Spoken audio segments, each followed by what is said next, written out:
हाँ जी, सत श्री अकाल जी साਰਿਆਂ ਨੂੰ। सो पंजाब मेड भी ਤੁਹਾਡਾ ਬਹੁਤ-ਬਹੁਤ ਸਵਾਗਤ ਕਰਦੇ ਹਾਂ ਤੇ ਅੱਜ ਗੱਲ ਕਰਾਂਗੇ ਇੰਟਰਸਟਿੰਗ ਫੈਕਟਸ ਬਾਰੇ। ਸੋ ਕੁਝ ਉਹ ਡੂੰਘੀਆਂ ਜਾਣਕਾਰੀਆਂ ਜੋ ਸ਼ਾਇਦ ਤੁਹਾਨੂੰ ਨਹੀਂ ਪਤਾ ਹੋਣਗੀਆਂ। ਤੇ ਸਭ ਤੋਂ ਪਹਿਲਾਂ ਗੱਲ ਕਰਦੇ ਹਾਂ 2005 ਵਿੱਚ ਯੂਪੀਐਸ ਕੰਪਨੀ ਨੂੰ ਇੱਕ ਅਜੀਬ ਕੋਰੀਅਰ ਕਰਨ ਵਾਸਤੇ ਕਿਹਾ ਗਿਆ, ਜਿਹਦੇ ਵਿੱਚ ਉਹਨਾਂ ਨੇ ਦੋ ਜੂੰਦੀਆਂ ਬੇਲ ਮੱਛੀਆਂ ਨੂੰ ਤਾਈਵਾਨ ਤੋਂ ਅਮਰੀਕਾ ਲਿਜਾਣਾ ਸੀ। ਇਸ ਵਿੱਚ ਸਮੱਸਿਆ ਇਹ ਸੀ ਕਿ ਇਹ ਕੰਮ 24 ਘੰਟੇ ਵਿੱਚ ਕਰਨਾ ਸੀ, ਉਹ ਵੀ ਬਿਲਕੁਲ ਫ੍ਰੀ। ਤਾਂ ਵੀ ਯੂਪੀਐਸ ਨੇ ਇਹ ਕੰਮ ਕੀਤਾ ਤੇ ਇਨਸਾਨੀ ਇਤਿਹਾਸ ਵਿੱਚ ਦੋ ਵੇਲ ਮੱਛੀਆਂ ਨੂੰ ਅਮਰੀਕਾ ਡਿਲੀਵਰ ਕੀਤਾ ਗਿਆ। ਅਸਲ ਵਿੱਚ ਅਮਰੀਕਾ ਵਿੱਚ ਇੱਕ ਐਕੁਆਰੀਅਮ ਖੋਲਣ ਵਾਲਾ ਸੀ, ਜਿਸ ਨੂੰ ਯੂਪੀਐਸ ਨੇ ਕਿਹਾ ਸੀ ਕਿ ਕਿਸੇ ਚੀਜ਼ ਦੀ ਲੋੜ ਹੋਵੇ ਤਾਂ ਦੱਸ ਦਿਓ, ਅਸੀਂ ਫ੍ਰੀ ਵਿੱਚ ਕਰ ਦੇਵਾਂਗੇ। ਇਸ ਲਈ ਉਹਨਾਂ ਨੂੰ ਇਹ ਆਰਡਰ ਦੇ ਦਿੱਤਾ ਗਿਆ ਤੇ ਪ੍ਰੋਬਲਮ ਹੁਣ ਇਹ ਸੀ ਕਿ ਉਹਨਾਂ ਨੂੰ ਪਾਣੀ ਵਿੱਚ ਰੱਖ ਕੇ ਲਿਜਾਣਾ ਪੈਣਾ ਸੀ ਇਹਨਾਂ ਵੇਲ ਮੱਛੀਆਂ ਨੂੰ, ਜਿਸ ਲਈ ਯੂਪੀਐਸ ਨੇ ਉਹਨਾਂ ਨੂੰ ਰੱਖਣ ਲਈ ਸਪੈਸ਼ਲ ਬਾਕਸ ਤਿਆਰ ਕੀਤੇ ਤੇ ਉਹਨਾਂ ਵਿੱਚ ਪਾਣੀ ਭਰਿਆ ਗਿਆ। ਤਾਈਵਾਨ ਤੋਂ ਵੇਲ ਨੂੰ ਫੜ ਕੇ ਇਹਨਾਂ ਵਿੱਚ ਪਾਇਆ ਗਿਆ। ਹੁਣ ਜੇਕਰ ਜਹਾਜ਼ ਵਿੱਚ ਇਹਨਾਂ ਵੇਲ ਮੱਛੀਆਂ ਨੂੰ ਅੱਗੇ ਰੱਖਦੇ ਤਾਂ ਜਹਾਜ਼ ਨੇ ਅੱਗੋਂ ਉੱਡਣਾ ਹੀ ਨਹੀਂ ਸੀ, ਪਰ ਜੇਕਰ ਪਿੱਛੇ ਰੱਖਿਆ ਜਾਂਦਾ ਤਾਂ ਪਿੱਛੇ ਵਾਲਾ ਟਾਇਰ ਫਟ ਜਾਣਾ ਸੀ। ਜਿਸ ਲਈ ਉਹਨਾਂ ਨੇ ਇਹ ਬਾਕਸ ਇੱਕ ਅੱਗੇ ਰੱਖਿਆ ਤੇ ਇੱਕ ਪਿੱਛੇ, ਤੇ ਜਹਾਜ਼ ਉੱਡਣ ਤੋਂ ਬਾਅਦ ਉਹਨਾਂ ਨੇ ਦੋਨਾਂ ਨੂੰ ਵਿਚਕਾਰ ਕਰ ਦਿੱਤਾ। ਤੇ ਜਹਾਜ਼ ਵਿੱਚ ਕੁਝ ਸਪੈਸ਼ਲ ਡਾਕਟਰ ਵੀ ਸੀ ਜੋ ਇਹਨਾਂ ਨੂੰ ਜਿਉਂਦਾ ਰੱਖਣ ਵਿੱਚ ਮਦਦ ਕਰ ਰਹੇ ਸੀ। ਫਿਰ 17 ਘੰਟਿਆਂ ਬਾਅਦ 4800 ਕਿਲੋਮੀਟਰ ਦਾ ਸਫ਼ਰ ਤੈਅ ਕਰਕੇ ਇਹਨਾਂ ਨੂੰ ਅਮਰੀਕਾ ਪਹੁੰਚਾ ਦਿੱਤਾ ਗਿਆ। ਸੋ ਇਹ ਸਾਰਾ ਕੰਮ ਯੂਪੀਐਸ ਕੰਪਨੀ ਨੇ ਬਿਲਕੁਲ ਫ੍ਰੀ ਵਿੱਚ ਕੀਤਾ, ਪਰ ਇਸ ਨਾਲ ਉਹਨਾਂ ਦੇ ਚਰਚੇ ਬਹੁਤ ਹੋਏ, ਮਤਲਬ ਇੱਕ ਤਰ੍ਹਾਂ ਦੀ ਐਡਵਰਟਾਈਜ਼ਮੈਂਟ। ਸੋ ਅੱਗੇ ਗੱਲ ਕਰਦੇ ਹਾਂ ਕਿੰਡਲ, ਜੋ ਕਿ ਐਮਾਜ਼ਨ ਦਾ ਬਹੁਤ ਮਸ਼ਹੂਰ ਪ੍ਰੋਡਕਟ ਹੈ। ਐਮਾਜ਼ਨ ਜਾਣਬੁੱਝ ਕੇ ਕਿੰਡਲ ਨੂੰ ਲਾਸ ਵਿੱਚ ਵੇਚਦਾ ਹੈ। ਕਿੰਡਲ ਐਮਾਜ਼ਨ ਦਾ ਇੱਕ ਅਜਿਹਾ ਡਿਵਾਈਸ ਹੈ ਜਿਹਦੇ ਵਿੱਚ ਕਿਤਾਬ ਪੜ੍ਹਨ ਦੇ ਸ਼ੌਕੀਨ ਬੁੱਕਸ ਖਰੀਦ ਕੇ ਪੜ੍ਹ ਸਕਦੇ ਨੇ ਤੇ ਇਸ ਦੇ ਵਿੱਚ ਕਿਤਾਬ ਦੇ ਪੇਜ ਵਾਲੀ ਉਹ ਫੀਲ ਆਉਂਦੀ ਹੈ। ਇਸ ਨੂੰ ਘੱਟ ਪ੍ਰਾਈਸ ਤੇ ਵੇਚਣ ਦਾ ਕਾਰਨ ਇਹ ਹੈ ਕਿਉਂਕਿ ਐਮਾਜ਼ਨ ਨੂੰ ਪਤਾ ਹੈ ਕਿ ਇੱਕ ਵਾਰ ਜੇ ਕਿਸੇ ਨੇ ਇਹ ਡਿਵਾਈਸ ਲੈ ਲਿਆ ਤਾਂ ਉਹ ਬੰਦਾ ਅਗਲੇ 2-3 ਸਾਲ ਤੱਕ ਕਿਤਾਬਾਂ ਬਾਏ ਤਾਂ ਈ-ਬੁੱਕ ਤੋਂ ਹੀ ਕਰੇਗਾ, ਜਿਸ ਨਾਲ ਐਮਾਜ਼ਨ ਦਾ ਨਾ ਸਿਰਫ ਲਾਸ ਰਿਕਵਰ ਹੋਵੇਗਾ ਬਲਕਿ ਉਸ ਨੂੰ ਹਾਈ ਪ੍ਰੋਫਿਟ ਵੀ ਹੋਵੇਗਾ। ਇਹ ਕੋਈ ਨਵਾਂ ਪਲਾਨ ਨਹੀਂ, ਕਿਉਂਕਿ ਇਹੀ ਆਈਡੀਆ 1900 ਵਿੱਚ ਜਿਲੇਟ ਨੇ ਲੋਕਾਂ ਸਾਹਮਣੇ ਰੱਖਿਆ ਸੀ, ਜਦੋਂ ਉਹਨਾਂ ਨੇ ਆਪਣੇ ਰੇਜ਼ਰ ਬਹੁਤ ਹੀ ਘੱਟ ਰੇਟ ਤੇ ਵੇਚ ਕੇ ਲੋਕਾਂ ਨੂੰ ਨਵੇਂ ਕਸਟਮਰ ਬਣਾ ਲਿਆ। ਪਰ ਹੁਣ ਲੋਕਾਂ ਨੂੰ ਵਧੀਆ ਕੁਆਲਿਟੀ ਦੇ ਬਲੇਡ ਵੀ ਚਾਹੀਦੇ ਸੀ ਤੇ ਇਸ ਤਰ੍ਹਾਂ ਉਹਨਾਂ ਨੇ ਬਲੇਡ ਮਹਿੰਗੇ ਕਰਕੇ ਵੇਚੇ ਤੇ ਆਪਣਾ ਪ੍ਰੋਫਿਟ ਕੱਢ ਲਿਆ।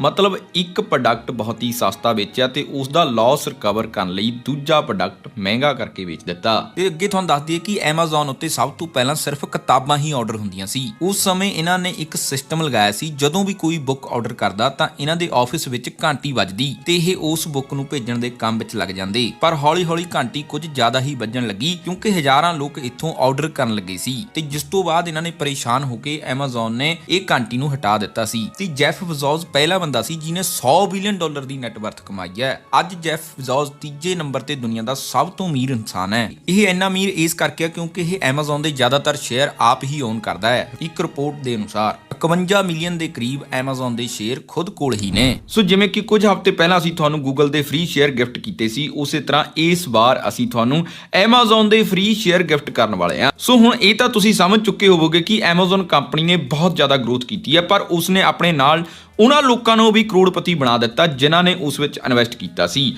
ਪਰ ਹੁਣ ਇਹ ਅਮਰੀਕਨ ਕੰਪਨੀਆਂ, ਯੂਐਸ ਕੰਪਨੀਆਂ, ਇਸ ਵਿੱਚ ਅਸੀਂ ਇੰਡੀਆ ਵਿੱਚ ਰਹਿ ਕੇ ਕਿਵੇਂ ਇਨਵੈਸਟ ਕਰੀਏ, ਇਸ ਬਾਰੇ ਗੱਲ ਕਰਦੇ ਹਾਂ।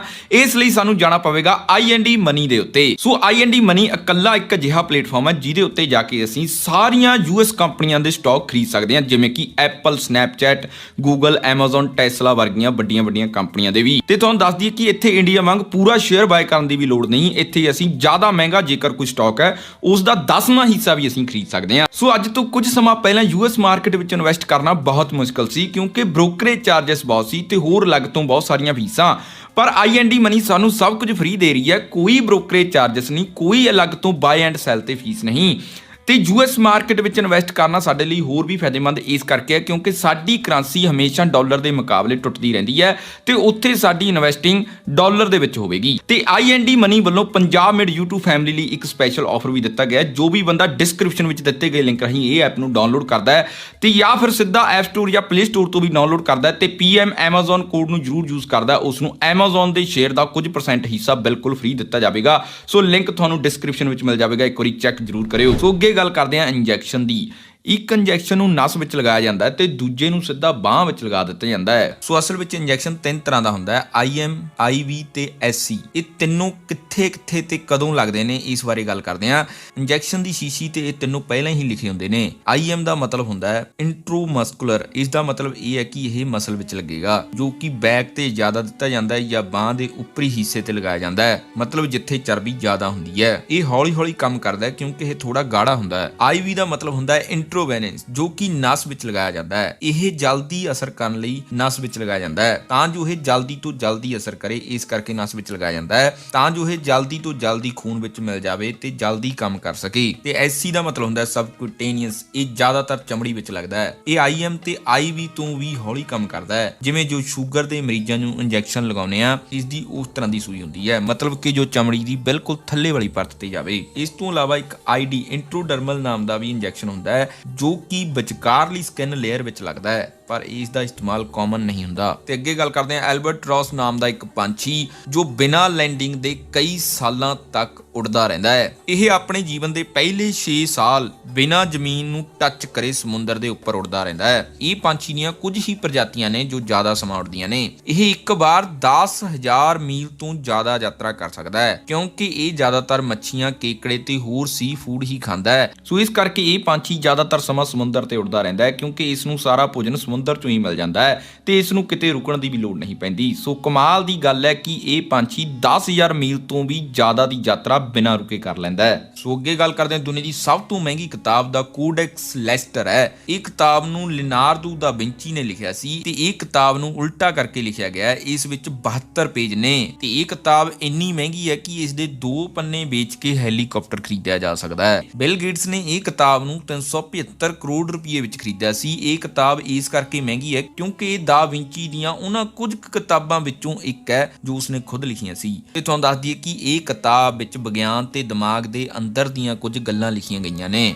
ਸੋ ਅੱਗੇ ਗੱਲ ਕਰਦੇ ਹਾਂ ਇੰਗਲੈਂਡ ਦਾ ਇੱਕ ਬ੍ਰਿਟਿਸ਼ ਮਿਊਜ਼ੀਅਮ ਸਾਰਾ ਚੋਰੀ ਦੇ ਸਮਾਨ ਨਾਲ ਭਰਿਆ ਪਿਆ ਹੈ ਤੇ ਇਸ ਨੂੰ ਉਹ ਬਹੁਤ ਹੀ ਮਾਣ ਦੇ ਨਾਲ ਦਿਖਾਉਂਦੇ ਨੇ। ਤੇ ਇੱਥੇ ਹੀ ਪਹਿਲਾਂ ਕੋਹੀਨੂਰ ਵੀ ਰੱਖਿਆ ਗਿਆ ਸੀ ਤੇ ਇੱਥੇ ਹੀ ਮਹਾਰਾਜਾ ਰਣਜੀਤ ਸਿੰਘ ਦੀ ਸ਼ਾਹੀ ਤਖਤ ਵੀ ਰੱਖੀ ਹੋਈ ਹੈ। ਪੰਜਾਬ ਦੇ ਬਹੁਤ ਸਾਰੇ ਹੀਰੇ ਜਵਾਹਰਾਤ ਵੀ ਚੋਰੀ ਕਰਕੇ ਇੱਥੇ ਰੱਖੇ ਹੋਏ ਨੇ। ਇਹ ਚੋਰੀ ਉਸ ਸਮੇਂ ਦੇ ਜੋ ਵੱਡੇ ਅੰਗਰੇਜ਼ ਅਫਸਰ ਹੁੰਦੇ ਸੀ ਉਹ ਕਰਦੇ ਸੀ ਤਾਂ ਕਿ ਬ੍ਰਿਟੇਨ ਨੂੰ ਮਜ਼ਬੂਤ ਬਣਾਇਆ ਜਾ ਸਕੇ। ਤੇ ਮਹਾਰਾਜਾ ਰਣਜੀਤ ਸਿੰਘ ਜੀ ਦਾ ਇਹ ਤਖਤ ਸੋਨੇ ਨਾਲ ਵਧੀਆ ਡਿਜ਼ਾਈਨ ਕੀਤੀ ਹੋਈ ਚਾਦਰ ਨਾਲ ਸਜਾਇਆ ਹੋਇਆ ਸੀ। ਇਸ ਉੱਤੇ ਹੋਰ ਵੀ ਬਹੁਤ ਮੁੱਲਵਾਨ ਚੀਜ਼ਾਂ ਲਗਾਈਆਂ ਹੋਈਆਂ ਨੇ ਤੇ ਇਸ ਨੂੰ ਮਹਾਰਾਜਾ ਰਣਜੀਤ ਸਿੰਘ ਜੀ ਦੇ ਦਰਬਾਰ ਵਿੱਚ ਰੱਖਿਆ ਗਿਆ ਸੀ। ਪਰ ਈਸਟ ਇੰਡੀਆ ਕੰਪਨੀ ਦੇ ਜਰਨਲ ਆਫ ਲਾਰਡ ਡਲਹੌਜੀ ਦੀ ਇਸ ਉੱਤੇ ਬਹੁਤ ਹੱਕ ਸੀ ਤੇ ਲਾਹੌਰ ਦੀ ਟ੍ਰੀਟੀ ਸਾਈਨ ਹੋਣ ਤੋਂ ਬਾਅਦ 1849 ਵਿੱਚ ਡਲਹੌਜੀ ਨੂੰ ਪੰਜਾਬ ਦੇ ਖਜ਼ਾਨੇ ਦੀ ਜਦੋਂ ਚਾਬੀ ਮਿਲ ਗਈ ਤਾਂ ਉਸਨੇ ਹੋਰ ਕੀਮਤੀ ਚੀਜ਼ਾਂ ਨਾਲ ਇਸ ਤਖਤ ਨੂੰ ਵੀ ਪੰਜਾਬ ਤੋਂ ਇੰਗਲੈਂਡ ਭੇਜ ਦਿੱਤਾ।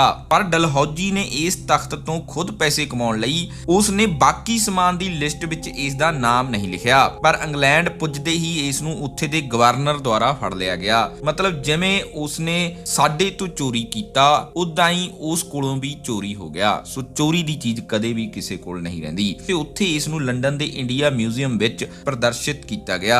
ਅੱਜ ਦੇ ਸਮੇਂ ਇਹ ਵਿਕਟੋਰੀਆ ਤੇ ਆਲਬਰਟ ਮਿਊਜ਼ੀਅਮ ਦੀ ਸੁੰਦਰਤਾ ਵਧਾ ਰਿਹਾ ਹੈ ਤੇ ਕੋਈ ਵੀ ਇਸ ਨੂੰ ਉੱਥੇ ਜਾ ਕੇ ਦੇਖ ਸਕਦਾ ਹੈ। ਤੇ ਇਸ ਦੇ ਨਾਲ ਹੀ ਉਹਨਾਂ ਦੀਆਂ ਹੋਰ ਵੀ ਬਹੁਤ ਕੀਮਤੀ ਚੀਜ਼ਾਂ ਪਈਆਂ ਨੇ ਤੇ ਇਸ ਦੇ ਨਾਲ ਉਹਨਾਂ ਦੀ ਇੱਕ ਬਹੁਤ ਹੀ ਕੀਮਤੀ ਪੋਸ਼ਾਕ ਵੀ ਉੱਥੇ ਰੱਖੀ ਗਈ ਹੈ। ਇਸ ਤੋਂ ਇਲਾਵਾ ਇੱਥੇ ਇੰਡੀਆ ਦੇ ਹੋਰ ਰਾਜਿਆਂ ਦਾ ਵੀ ਸਮਾਨ ਰੱਖਿਆ ਹੋਇਆ ਹੈ, ਜਿਵੇਂ ਜੋ ਸੋਮਨਾਥ ਦਾ ਮੰਦਿਰ ਗਜਨੀ ਲੁੱਟ ਕੇ ਲੈ ਗਿਆ ਸੀ ਤੇ ਉਸ ਕੋਲੋਂ ਬਹੁਤ ਸਾਰਾ ਸਮਾਨ ਅੰਗਰੇਜ਼ਾਂ ਨੇ ਲੁੱਟ ਕੇ ਆਪਣੇ ਇਸ ਮਿਊਜ਼ੀਅਮ ਵਿੱਚ ਰੱਖਿਆ ਹੋਇਆ ਹੈ ਤੇ ਉਹ ਆਪਣੀ ਇਸ ਚੋਰੀ ਨੂੰ ਚੋਰੀ ਨਹੀਂ ਮੰਨਦੇ। ਤੇ ਜਿੱਥੇ ਵੀ ਬ੍ਰਿਟਿਸ਼ ਲੋਕਾਂ ਦਾ ਇਹ ਰਾਜ ਰਿਹਾ ਹੈ ਉੱਥੋਂ ਕੀਮਤੀ ਸਮਾਨ ਚੋਰੀ ਕੀਤਾ ਗਿਆ ਹੈ ਤੇ ਚੋਰੀ ਕਰਕੇ ਉਸ ਤੋਂ ਬਾਅਦ ਹੌਲੀ-ਹੌਲੀ ਇਸ ਮਿਊਜ਼ੀਅਮ ਵਿੱਚ ਪਹੁੰਚਾਇਆ ਗਿਆ ਤੇ ਇਹ ਮਿਊਜ਼ੀਅਮ ਵਿੱਚ ਸਿਰਫ 10% ਹੀ ਸਮਾਨ ਰੱਖਿਆ ਹੋਇਆ ਹੈ, ਬਾਕੀ ਦਾ 90% ਹਜੇ ਵੀ ਗੁਪਤ ਹੈ। ਜਾਂ ਤਾਂ ਉਹ ਹਲੇ ਇਸ ਮਿਊਜ਼ੀਅਮ ਤੱਕ ਪਹੁੰਚਿਆ ਹੀ ਨਹੀਂ ਜਾਂ ਉਹ ਹਲੇ ਲੋਕਾਂ ਦੀ ਨਿਗਾਹ ਤੋਂ ਦੂਰ ਰੱਖਿਆ ਗਿਆ ਹੈ। ਇਸ ਨਾਲ ਇਹਨਾਂ ਨੂੰ ਫਾਇਦਾ ਇਹ ਹੋਇਆ ਕਿ ਇਹਨਾਂ ਦੀ ਇਕਨੋਮੀ ਬੂਸਟ ਹੋਈ ਤੇ ਦੂਜਾ ਉੱਥੇ ਜਾ ਕੇ ਬਹੁਤ ਸਾਰੇ ਲੋਕ ਇਹ ਮਿਊਜ਼ੀਅਮ ਨੂੰ ਸਪੈਸ਼ਲ ਦੇਖਣ ਜਾਂਦੇ ਨੇ। ਸੋ ਜੇਕਰ ਇਹ ਸਾਰੀਆਂ ਚੀਜ਼ਾਂ ਸਾਡੇ ਦੇਸ਼ ਵਿੱਚ ਹੀ ਰਹਿਣੀਆਂ ਗਈਆਂ ਤਾਂ ਸਾਡੀ ਵੀ ਇਕਨੋਮੀ ਬੂਸਟ ਹੋਣੀ ਸੀ, ਕਿਉਂਕਿ ਇਸ ਵਿੱਚ ਸਾਡੇ ਦੇਸ਼ ਦੀਆਂ ਬਹੁਤ ਹੀ ਕੀਮਤੀ ਚੀਜ਼ਾਂ ਸੀ। ਸੋ ਅੱਗੇ ਗੱਲ ਕਰਦੇ ਹਾਂ, ਮੈਕਸੀਕੋ ਦੇ ਵਿੱਚ ਟਿਲਟੇਪੈਕ ਨਾਮ ਦਾ ਇੱਕ ਪਿੰਡ ਹੈ ਤੇ ਇੱਥੇ ਇਨਸਾਨ ਤੋਂ ਲੈ ਕੇ ਪਸ਼ੂ ਪੰਛੀ ਸਾਰੇ ਹੀ ਅੰਨੇ ਨੇ। ਇਸ ਦੇ ਪਿੱਛੇ ਦਾ ਕਾਰਨ ਉੱਥੇ ਪਾਈ ਜਾਣ ਵਾਲੀ ਇੱਕ ਕਾਲੀ ਮੱਖੀ ਹੈ, ਜਿਸ ਦੇ ਕੱਟਣ ਤੇ ਕੀਟਾਣੂ ਸਾਰੇ ਸਰੀਰ ਵਿੱਚ ਫੈਲ ਜਾਂਦੇ ਨੇ, ਜਿਸ ਕਰਕੇ ਅੱਖਾਂ ਦੀਆਂ ਨਸਾਂ ਕੰਮ ਕਰਨੀਆਂ ਬੰਦ ਕਰ ਦਿੰਦੀਆਂ ਨੇ। ਇੱਥੇ ਬੱਚੇ ਜਨਮ ਲੈਣ ਤੋਂ ਬਾਅਦ ਕੁਝ ਦਿਨਾਂ ਵਿੱਚ ਹੀ ਅੰਨੇ ਹੋ ਜਾਂਦੇ ਨੇ ਤੇ ਪਹਿਲੇ ਸਮੇਂ ਦੇ ਲੋਕ ਇੱਥੇ ਸਥਿਤ ਇੱਕ ਸਰਾਪਿਤ ਦਰਖਤ ਨੂੰ ਆਪਣੇ ਅੰਨੇ ਹੋਣ ਦਾ ਕਾਰਨ ਮੰਨਦੇ ਸੀ, ਪਰ ਬਾਅਦ ਵਿੱਚ ਵਿਗਿਆਨੀਆਂ ਨੇ ਦੱਸਿਆ ਕਿ ਇਹ ਇੱਕ ਜ਼ਹਿਰੀਲੀ ਮੱਖੀ ਕਰਕੇ ਹੋ ਰਿਹਾ ਹੈ, ਨਾ ਕਿ ਕਿਸੇ ਸਰਾਪਿਤ ਦਰਖਤ ਕਰਕੇ। ਸੋ ਅੱਗੇ ਗੱਲ ਕਰਦੇ ਹਾਂ 1938 ਦੇ ਇੱਕ ਅਜਿਹੇ ਰਿਵਾਲਵਰ ਦੀ ਜੋ ਗੋਲੀ ਦੇ ਨਾਲ ਫੋਟੋ ਵੀ ਖਿੱਚਦਾ ਸੀ। ਸੋ ਅੱਗੇ ਗੱਲ ਕਰਦੇ ਹਾਂ 1938 ਵਿੱਚ ਇੱਕ ਕੋਲਟ 38 ਰਿਵਾਲਵਰ ਹੁੰਦਾ ਸੀ, ਜਿਸ ਨੂੰ ਇਸ ਤਰ੍ਹਾਂ ਬਣਾਇਆ ਗਿਆ ਸੀ ਕਿ ਜਦੋਂ ਵੀ ਗੋਲੀ ਚਲਾਉਣ ਲਈ ਟ੍ਰਿਗਰ ਦਬਾਇਆ ਜਾਂਦਾ ਸੀ ਤਾਂ ਇਹ ਫੋਟੋ ਖਿੱਚਦਾ ਸੀ। ਇਸ ਦਾ ਕੈਮਰਾ ਜ਼ਿਆਦਾ ਸਾਫ਼ ਤਾਂ ਨਹੀਂ ਸੀ, ਪਰ ਉਸ ਸਮੇਂ ਦੇ ਹਿਸਾਬ ਨਾਲ ਇਹ ਬਹੁਤ ਵੱਡੀ ਤਕਨੀਕ ਸੀ। ਇਹ ਜੋ ਤੁਸੀਂ ਫੋਟੋਆਂ ਦੇਖ ਰਹੇ ਹੋ, ਇਹ AC ਰਿਵਾਲਵਰ ਦੇ ਕੈਮਰੇ ਤੋਂ ਖਿੱਚੀਆਂ ਗਈਆਂ ਨੇ। ਸੋ ਕਮਾਲ ਦੀ ਗੱਲ ਹੈ ਕਿ ਗੋਲੀ ਚਲਾਉਂਦੇ ਸਮੇਂ ਰਿਵਾਲਵਰ ਹੀ ਫੋਟੋ ਖਿੱਚਦਾ ਹੁੰਦਾ ਸੀ। ਸੋ ਅੱਗੇ ਗੱਲ ਕਰਦੇ ਹਾਂ, ਦੁਨੀਆ ਵਿੱਚ ਅੱਜ ਦੇ ਸਮੇਂ ਬਹੁਤ ਲੋਕ ਸੈਲਫੀ ਲੈਂਦੇ ਨੇ, ਸੋਸ਼ਲ ਮੀਡੀਆ ਤੇ ਅਪਲੋਡ ਵੀ ਕਰਦੇ ਨੇ। ਤੁਹਾਨੂੰ ਦੱਸ ਦਈਏ ਕਿ ਤਾਜ ਮਹਿਲ ਦੇ ਅੱਗੇ ਸਭ ਤੋਂ ਪਹਿਲੀ ਸੈਲਫੀ 1966 ਵਿੱਚ ਜਾਰਜ ਹੈਰੀਸਨ ਨੇ ਲਈ ਸੀ। ਇਹ ਸੈਲਫੀ ਮਾਡਰਨ ਮੋਬਾਈਲ ਫੋਨ ਨਾਲ ਨਹੀਂ ਲਈ ਗਈ ਸੀ, ਬਲਕਿ ਇਹ ਫੋਟੋ ਉਸਨੇ ਕੈਮਰੇ ਨੂੰ ਉਲਟਾ ਕਰਕੇ ਲਈ ਸੀ। ਜਾਰਜ ਇੱਕ ਮਿਊਜ਼ੀਸ਼ੀਅਨ, ਸਿੰਗਰ ਤੇ ਸੌਂਗ ਰਾਈਟਰ ਸੀ ਤੇ ਇਹ ਇੰਡੀਆ ਸਟਾਰ ਸਿੱਖਣ ਆਇਆ ਸੀ। ਸੋ IND ਮਨੀ ਦਾ ਲਿੰਕ ਤੁਹਾਨੂੰ ਡਿਸਕ੍ਰਿਪਸ਼ਨ ਵਿੱਚ ਮਿਲ ਜਾਵੇਗਾ ਤੇ Amazon ਦਾ ਫ੍ਰੀ ਸ਼ੇਅਰ ਕਲੇਮ ਕਰਨਾ ਨਾ ਭੁੱਲਿਓ। ਕੋਡ ਜ਼ਰੂਰ ਯੂਜ਼ ਕਰ ਲਿਓ PM Amazon। ਸੋ ਲਾਸਟ ਵਿੱਚ ਗੱਲ ਕਰਦੇ ਹਾਂ, ਜਿਵੇਂ ਕਿ ਬਹੁਤ ਸਾਰੇ ਲੋਕ ਕਹਿੰਦੇ ਹੁੰਦੇ ਨੇ ਕਿ ਉਹ ਬੰਦਾ ਬਹੁਤ ਜ਼ਿਆਦਾ ਕੰਜੂਸ ਹੈ, ਉਹ ਕਦੇ ਕਿਸੇ ਨੂੰ ਕੁਝ ਦੇ ਕੇ ਰਾਜੀ ਨਹੀਂ। ਸੋ ਤੁਹਾਨੂੰ ਦੱਸ ਦਈਏ ਕਿ ਕੰਜੂਸ ਵਰਗਾ ਕੋਈ ਦਾਨੀ ਬਣ ਹੀ ਨਹੀਂ ਸਕਦਾ, ਕਿਉਂਕਿ ਉਹ ਲਾਸਟ ਵਿੱਚ ਆਪਣੀ ਸਾਰੀ ਜਾਇਦਾਦ ਦੂਸਰਿਆਂ ਲਈ ਛੱਡ ਕੇ ਚਲਾ ਜਾਂਦਾ ਹੈ, ਕਿਉਂਕਿ ਉਹ ਆਪ ਤਾਂ ਕਦੇ ਵਰਤਦਾ ਹੀ ਨਹੀਂ। ਸੋ ਇਹ ਵੀਡੀਓ ਤੁਹਾਨੂੰ ਕਿਵੇਂ ਲੱਗੀ ਸਾਨੂੰ ਲਾਈਕ ਤੇ ਕਮੈਂਟ ਕਰਕੇ ਜ਼ਰੂਰ ਦੱਸਿਓ ਤੇ ਨਾਲ ਦੀ ਨਾਲ ਇਹ ਵੀਡੀਓ ਨੂੰ ਵੱਧ ਤੋਂ ਵੱਧ ਸ਼ੇਅਰ ਜ਼ਰੂਰ ਕਰ ਦਿਓ, ਤਾਂ ਜੋ ਇਹ ਇਨਫੋਰਮੇਸ਼ਨ ਜ਼ਿਆਦਾ ਤੋਂ ਜ਼ਿਆਦਾ ਲੋਕਾਂ ਤੱਕ ਪਹੁੰਚ ਸਕੇ। ਤੇ ਹਰ ਰੋਜ਼ ਮੋਟੀਵੇਸ਼ਨ ਦਾ ਡੋਜ਼ ਲੈਣ ਲਈ ਸਾਨੂੰ ਇੰਸਟਾਗ੍ਰਾਮ ਤੇ ਫੋਲੋ ਜ਼ਰੂਰ ਕਰਿਓ, ਉੱਥੇ ਹਰ ਰੋਜ਼ ਮੋਟੀਵੇਸ਼ਨ ਦਾ ਡੋਜ਼ ਮਿਲਦਾ ਹੈ। ਸੋ ਨਵੇਂ ਦੋਸਤਾਂ ਨੂੰ ਬੇਨਤੀ ਹੈ ਕਿ ਹੋ ਸਕੇ ਤਾਂ ਚੈਨਲ ਸਬਸਕ੍ਰਾਈਬ ਕਰ ਲਿਓ ਤੇ ਨਾਲ ਦੀ ਨਾਲ ਬੈਲ ਦਾ ਬਟਨ ਜ਼ਰੂਰ ਦਬ ਲਿਓ, ਤਾਂ ਜੋ ਸਾਡੀ ਨਵੀਂ ਵੀਡੀਓ ਤੁਹਾਡੇ ਕੋਲ ਸਭ ਤੋਂ ਪਹਿਲਾਂ ਪਹੁੰਚ ਸਕੇ। ਥੈਂਕ ਯੂ, ਧੰਨਵਾਦ।